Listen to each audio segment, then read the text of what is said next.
என் வீடு எங்க இருக்குது? அங்க இருக்குதுங்க. அது சொந்த வீடா? ஆமாங்க, வீடு சொந்தம் தான். அந்த வீடு சொந்தம் தான். ஆனா இந்த கூடு சொந்தம் இல்லையா? இது என்ன வித்தை பாருங்களேன்.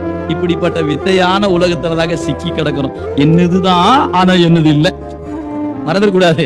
இந்த வீட்டை நீங்க என்ன பண்ணலாம்? நல்லா சோப் போட்டு கழுவிக்கலாம், ஷாம்பு போட்டு தேய்ச்சிக்கலாம், இல்லைங்களா? வகை வகையாக அழகுபடுத்தி கொள்ளலாம், தப்பு இல்லை. ஆனா இது உங்களுக்கு சொந்தமானது அல்ல. ஏன்? ஒரு நாள் சாமி கும்பிட்டு விட்டுட்டு போயிடும். தரமாட்டேன்னு சொன்னீங்கன்னா புல்டோசர் கொண்டு இடிக்கிற மாதிரி தான்.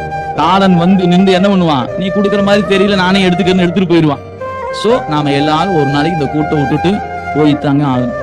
மறந்துடாதீங்க. அப்ப என்ன ஆகும் கேட்டா, ஒருத்தரும் கூட வர மாட்டாங்க. உற்றார் யார் உலர் உயிர் கொண்டு போகும் பொழுது குற்றாலத்துறை கூட்டம் நல்லால் நமக்கு உற்றார் யாரும்.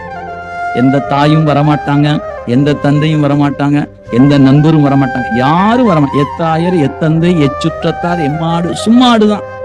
மொத்தத்துல வந்த வேலை என்னன்னா, அவனை பற்றுகிற வேலைக்கு தான் வந்திருக்கிறமே ஒழிய நாம வேற வேலைக்கு வரல.